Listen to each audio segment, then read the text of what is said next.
অস্তমিত সূর্যের আলোয় স্পষ্ট হয় এক রমণীর মুখ, ধপধপে ফর্সা মসৃণ ত্বকের অধিকারী। নারীর মুখে গম্ভীর্যতার ছাপ। তার পরনে কালো গেঞ্জি আর সাদা প্যান্ট, হাতে বন্দুক, মুখে রহস্যময় হাসি। এই সুন্দরী নারী আমাদের গল্পের নায়িকা আনায়া, যার বয়স 23 বছর, পেশায় কোস্টগার্ডের অপারেশন কমান্ডার। কৃত্রিম মূর্তির উপর থেকে দৃষ্টি সরিয়ে বন্দুক নিজ হাতে গুটিয়ে নিয়ে সৈনিকদের উদ্দেশ্যে করে বলে, শত্রুর শরীরে শুধু গুলি ছুঁয়ে দিলেই হবে না, বরং গুলি করে তার মাথার খুলি উড়িয়ে দিতে হবে। একবারের পর যেন উঠে দাঁড়ানোর সাহস না পায়। এই মূর্তিকে নিজ শত্রু মনে করো, তার দিকে নিশানা করে গুলি ছুড়ো। ফোকাস করো, ফোকাস। প্রায় শতাধিক সৈনিক একসাথে বন্দুক হাতে তুলে নিয়ে মানুষের প্রতিবিম্ব আকৃতির মূর্তির দিকে গুলি তাক করে। পাশে থাকা তানভীর নির্দেশ দিয়ে বলে ওঠে, ফায়ার। কমান্ডারের নির্দেশ শোনা মাত্র সৈনিক দলগুলি ছোড়া শুরু করে। তাদের চোখে ছিল প্রতিশোধ আর রাগ। আনায়ার কথায় সমহন শক্তি তাদের উপর কাজ করেছিল। সকল নিশানা ঠিক মূর্তির মাথার খুলির নিচে কপাল বরাবর লেগে যায়। কৃত্রিম মূর্তি খণ্ড বিখণ্ড হয়ে ছিটকে তার অংশ নিচে পড়ে যায়। আনায়ার ঠোঁটে ফুটে ওঠে প্রাপ্তির হাসি। তার হাতে থাকা অস্ত্র পকেটে ভরে নেয়। সৈনিকদের অন্য সব ট্রেনিং প্রশিক্ষণ দেওয়া শুরু হয়। ঝুলন্ত দড়ি বেয়ে উপরে ওঠা, শারীরিক ব্যায়াম। প্রশিক্ষণ কেন্দ্রে ছুটে আসে ইনচার্জ অফিসার পিহু। আনায়া আর পিহু দুই বান্ধবী, যদিও তারা পূর্ব পরিচিত ছিল না। কর্মক্ষেত্রে প্রথম পরিচয় হয় এবং দীর্ঘ দিনের সুবাদে বন্ধুত্বপূর্ণ সম্পর্ক গড়ে ওঠে। পিহু খুব পেটুক স্বভাবের মেয়ে, সারাদিন খাওয়া দাওয়া ছাড়া আর কোনো কথাই বোঝে না, যার ফলে তার স্বাস্থ্য নিয়ন্ত্রণে থাকে না। ইনচার্জ অফিসার হওয়ার পরও তার বডি যথেষ্ট স্থূল, বেশ মোটা তার শরীর। অলস আর বাচাল স্বভাবের মেয়ে পিহু। কিন্তু আনায়া তার বিপরীত। তার স্লিম ফিট বডি, স্বভাবগত যথেষ্ট শান্ত আর কম কথা বলা ইনবোর্ড টাইপের মেয়ে। নিজের কাজের ওপর যথেষ্ট সিরিয়াস সে। কোস্টগার্ডের অপারেশন কমান্ডার হলেও প্রায় ক্যাম্পাসের সকল দায়িত্ব সে পালন করে। কিন্তু আনায়া কর্মক্ষেত্রে অনেক রুড পার্সোনালিটি মেইনটেইন। মাঠে ছুটে এসে আনায়ার কাছে যায় পিহু। ক্যাম্পের 24 ঘন্টা কাজের শিডিউল চেক করছিল আনায়া। পিহু তার কাছে এসে বলে, আনায়া, তোকে জেনারেল কমান্ডার তার অফিসে যেতে বলেছে, জরুরি আলোচনা করবে। সকল সৈনিকদের ট্রেনিং যখন প্রায় শেষের দিকে, বিকাল হয়ে গেছে, তাই তারা বিশ্রাম নেবে। জেনারেল কমান্ডারের ডাক দিয়েছেন শুনে আনায়া তার হাতে থাকা রিপোর্ট তানভীরের দিকে এগিয়ে দিয়ে তাকে আদেশ দেয়, তানভীর, তুমি ট্রেনিং শেষ করো, আমি স্যারের সাথে দেখা করে আসছি। তানভীর রিপোর্ট হাতে নিয়ে হ্যাবোধক মাথা নাড়িয়ে বলে, ওকে ম্যাম, আপনি যান। জেনারেল কমান্ডার অফিসের দরজার বাইরে দাঁড়িয়ে আছে। আনায়া দরজায় থাকা কলিং বেল বাজিয়ে ভিতরে যাওয়ার অনুমতি চেয়ে বলে ওঠে, স্যার, ভিতরে আসবো? জেনারেল অফিসার ঢাকায় থাকা কোস্টগার্ডের সদর দপ্তরের বড় কর্মকর্তার সাথে ফোনে কথা বলছিল। আনায়ার কণ্ঠ শুনে তাকে হাতের ইশারায় ভিতরে আসার অনুমতি দেয়। ইশারা বুঝে আনায়া ভিতরে ঢুকে যায়। জেনারেল কমান্ডার প্রায় 5 মিনিট পর কথা বলা শেষ করে ফোন টেবিলে রাখে। আনায়া বলে, স্যার, আপনি আমায় হঠাৎ ডাকলেন? জরুরি কি কথা ছিল? কোনো সমস্যা স্যার? চোখ মুখ গম্ভীর করে কপালে চিন্তার ছাপ নিয়ে টেবিলের উপর ঝুঁকে বসে মোশাররফ হাসান। তার মুখশ্রী পর্যবেক্ষণ করে বুঝে বড় কোনো সমস্যা হয়েছে। টেবিলে পড়ে থাকা ক্যাম্পের রিপোর্টে কাছে দাঁড়িয়ে থাকা আনায়ার দিকে এগিয়ে দেয় তিনি। আনায়া রিপোর্টের কাগজ পড়ে, কিন্তু অর্ধেক পড়া অবস্থায় ভ্রু কুঁচকে তাকায়। মোশাররফ হাসান বলেন, আনায়া, গত 1 মাসে সুন্দরবনে হাজার হাজার কাঠ চোরাচালান হয়েছে। অনুমতি ব্যতীত অন্য বন্য প্রাণী হত্যা সহ আশেপাশে অঞ্চলে চুরি, ডাকাতি, ছিনতাই সহ সব অপরাধমূলক কর্মকাণ্ড দ্বিগুণ বেড়ে গেছে। ঢাকা সদর থেকে কর্নেল ফোন করে অভিযোগ করেছেন। কুঁচকে থাকা আনায়ার ভ্রু অধিক কুঁচকায়। হাতে থাকা রিপোর্টের শক্ত করে চেপে ধরে রাগে তার মাথায় রক্ত উঠে যায়। টেবিলের ওপর ছুঁড়ে মারে কাগজগুলো। মোশাররফ হাসানের অভিযোগের বিপরীতে আনায়া বলে, ওয়েট স্যার, সুন্দরবনে গত 1 মাসে এত অবৈধ কাজকর্ম হয়ে গেল কি করে? আমাদের টিম কি করেছে? সুন্দরবন বন বিভাগ থেকে কোনো রিপোর্ট কেন আসেনি? মোশাররফ হাসান তার বাহিনীর উপর বিরক্ত। উনি বলেন, বন বিভাগ থেকে রিপোর্ট আরও 15 দিন আগে এসেছে, কিন্তু আমাদের টিম রিপোর্ট চেক করেনি। গত 1 মাসে কি দায়িত্ব পালন করেছে তার প্রমাণ এই রিপোর্টে রয়েছে। টিমের এমন বেখেয়ালি কর্মকাণ্ড দেখে আনায়া অবাক হয়। গত 1 মাস ধরে সৈনিকদের ট্রেনিং আর গুরুত্বপূর্ণ অপারেশনের পরিকল্পনা নিয়ে সে অনেক ব্যস্ত ছিল। তাই সুন্দরবনের সুরক্ষার দায়িত্ব টিমের ওপর দিয়েছিল এবং প্রতিদিনের রিপোর্ট অফিসার আদনান রেদওয়ানকে জমা দিতে বলেছে। মাস শেষের ক্যাম্পের রিপোর্ট জেনারেল কমান্ডারের কাছে পেশ করা হয়। এই 1 মাস ওরা কী করেছে? কাজের প্রতি এমন উদাসীন কেন? আনায়া বলে, স্যার, সুন্দরবন সুরক্ষার দায়িত্ব অফিসার আদনানের উপর ছিল।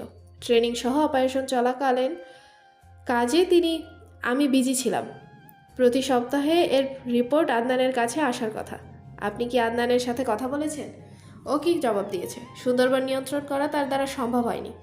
আনায়ের রাগী স্বরে বলে ওঠে, ইডিয়েট, ওকে আমি পরে দেখে নিব। কিন্তু এখন কি করা উচিত? মোশাররফ হাসান আনায়াকে বলেন, আনায়া, তুমি বরং এখন সুন্দরবনের দায়িত্ব পালন করো, আর সৈনিকদের ট্রেনিং দায়িত্বে অফিসার তানভীর থাক। মিস পিহু, আর তুমি সুন্দরবনে চলে যাও, যত দ্রুত সম্ভব সব কিছু নিয়ন্ত্রণ করো। ওকে স্যার, আজ রাতে পেট্রোল টিমের সাথে সুন্দরবন অভিযানে যাও। রাত 1:30 থেকে 2টা অবধি কাঠের চোরাচালান হয়। জি অবশ্যই স্যার, আমি আজ যাব সুন্দরবনে। রাত 1টা, ওসমানী আন্তর্জাতিক বিমানবন্দর, সিলেট। রাত 1টার সময় লন্ডনে হিথ্রো বিমানবন্দর থেকে ফ্লাইটে করে সিলেটের ওসমানী বিমানবন্দরে এসে পৌঁছায় ইউভান।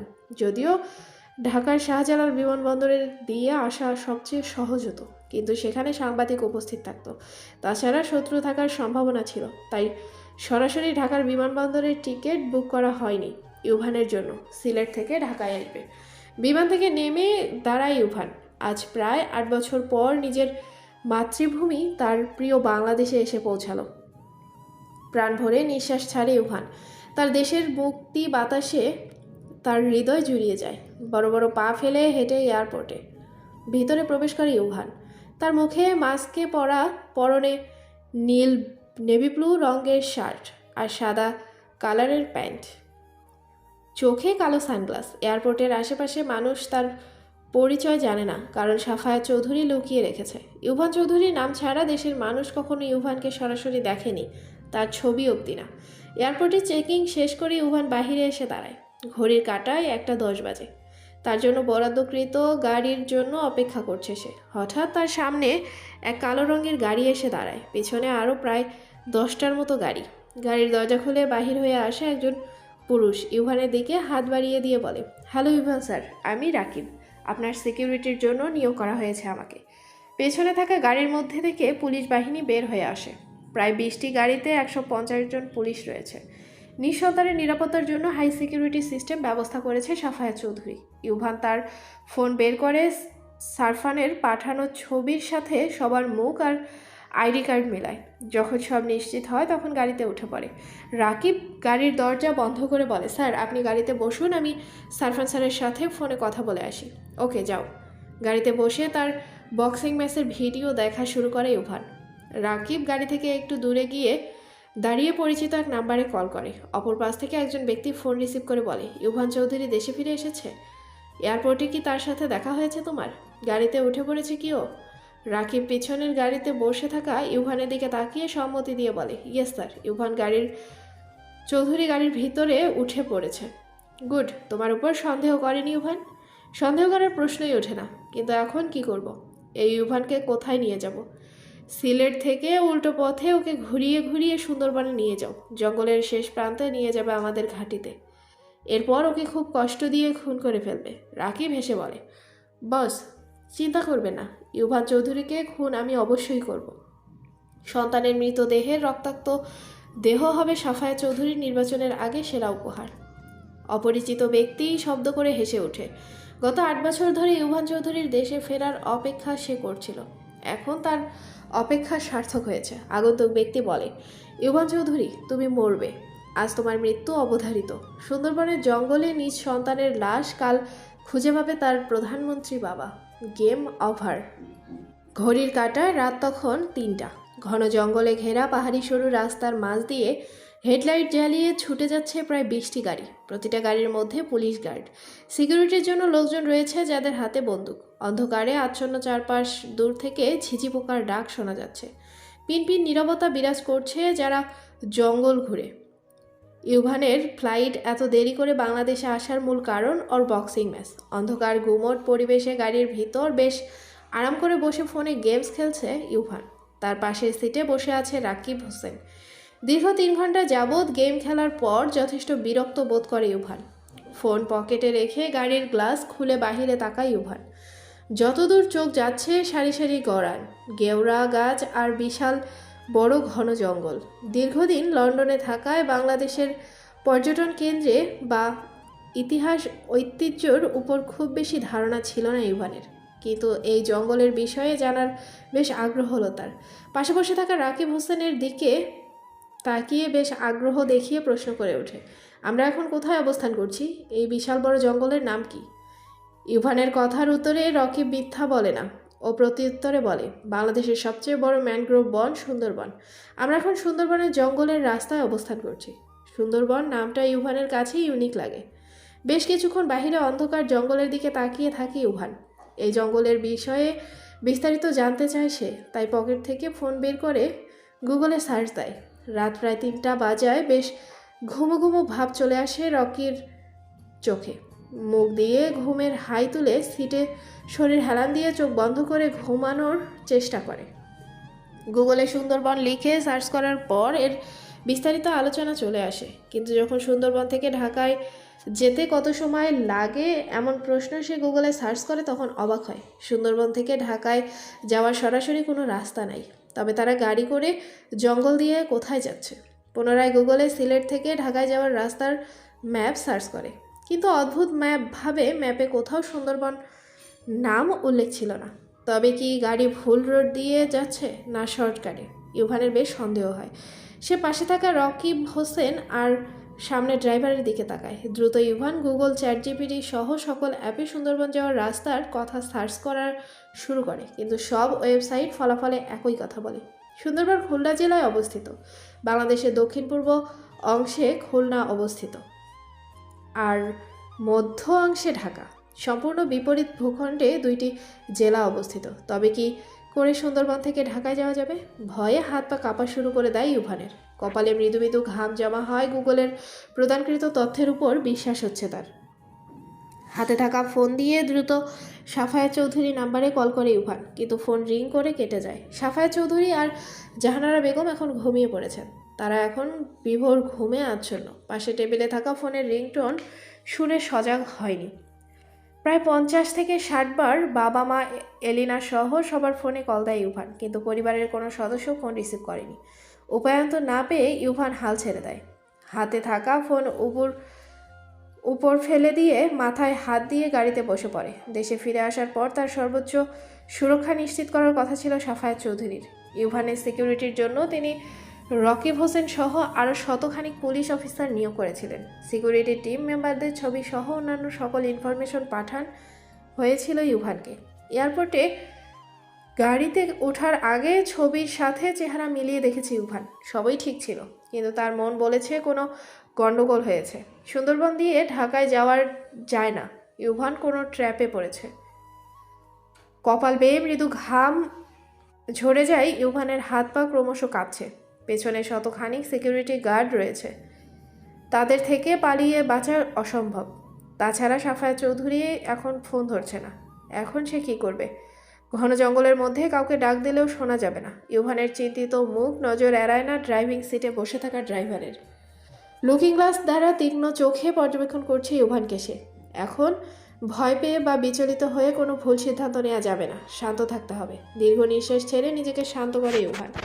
এখান থেকে পালাতে হবে তার, কিন্তু কি করে পালাবে? মাথায় হঠাৎ একটা বুদ্ধি আসে।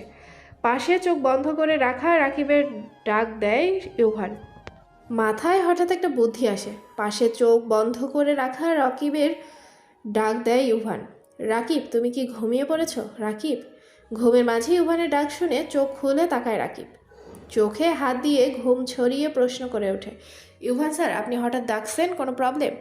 কথা শুনে রাকিবকে খারাপ মানুষ মনে হয় না ইউভানের। তবে কি তার সন্দেহ ভুল? বাংলাদেশের কোনো লোকেশনের বিষয়ে তার ধারণা নাই, হয়তো গাড়ির শর্টকাট রাস্তা দিয়ে ঢাকায় যেতে পারে, কিন্তু গুগল চ্যাটজিপিটি ম্যাপ মিথ্যা তথ্য দিবে না, একবার পরীক্ষা করে দেখতে হবে। ইউভান স্বাভাবিক কণ্ঠে বলে, গাড়ি থামাও, আমি একটু ওয়াশরুমে যাব। প্রথমে গাড়ি থামানোর কথাই না করে দিতে চায় রাকিব, কিন্তু ইউভানের সন্দেহ হতে পারে বিধায় রাকিব হোসেন বলে, স্যার এখন? তুমি গাড়ি থামাও, আমার জাস্ট 5 মিনিট লাগবে। Okay sir. ড্রাইভার গাড়ি থামায়, দরজা খুলে গাড়ি থেকে নেমে দাঁড়ায় ইউভান। পিছনের সকল গার্ডের গাড়িও থামে। জঙ্গলের ভিতরে একা ওয়াশরুমে যেতে চেয়েছিল ইউভান, কিন্তু রাকিব তার সাথে যাবে। তবে জরুরি এক ফোন কল আসায় রাকিব গাড়ির কাছে দাঁড়িয়ে কথা বলতে শুরু করে। ইউভানকে পাহারা দিয়ে 10 থেকে 20 জন গার্ডকে সঙ্গে যায়। রাস্তা থেকে একটু দূরে ঘুটঘুটে জঙ্গলের ভিতরে প্রবেশ করে ইউভান। রাত প্রায় 3টা। চারপাশ নিস্তব্ধ, ঘুটঘুটে অন্ধকারে ছেয়ে আছে চারপাশ। জঙ্গলে এক গাছের পাশে হাঁটু গেড়ে বসে ইউভান। তার পেছনে গার্ডরা হাতে টর্চ লাইট নিয়ে দাঁড়িয়ে আছে। সকলের দৃষ্টি এখন ইউভানের ওপর। কিন্তু গার্ডরা যদি এমন করে পাহারা দেয় তবে ইউভান পালাবে কি করে? ইউভান ঘাড় ঘুরিয়ে গার্ডদের করার নির্দেশে আদেশ দেয়, তোমাদের মধ্যে কি কোনো ম্যানার্স নাই? একজন মানুষ এখানে বাথরুম করছে আর তোমরা তাকিয়ে দেখছো তাকে? আর টর্চ লাইট কেন অন করেছো? অফ করো। কড়া কণ্ঠে বলা ইউভানের আদেশ শুনে গার্ডরা চোখ সরিয়ে নেয়, ঘাড় ঘুরিয়ে পেছনের দিকে ঘুরে তাকায়। হাতে থাকা টর্চ লাইট অফ করে পকেট থেকে ফোন করে ফ্ল্যাশ লাইট জ্বালায়। ইউভান শান্ত হয়। এরপর ধীরে ধীরে উঠে দাঁড়িয়ে পাতার ওপর খুব কোমলভাবে পা ফেলে গাছের অপর পাশে চলে যায়। দূরে থাকা এক জঙ্গলে ঢাকা পাতার স্তূপের উপর লুকিয়ে পড়ে। প্রায় 5 মিনিট পর গার্ডরা ইউভানের কাজ শেষ হয়েছে কিনা দেখতে পেছনে ফিরে তাকায়। হঠাৎ পিছনে ফিরে ইউভানকে না দেখে তাদের চোখ বড় বড় হয়ে যায়। একে অপরের মুখের দিকে অবাক হয়ে তাকায়। চারপাশে কোথাও ইউভানকে না দেখে দেখতে পেয়ে বলে, ইউভান স্যার কোথায় চলে গেল? এখানেই ছিল।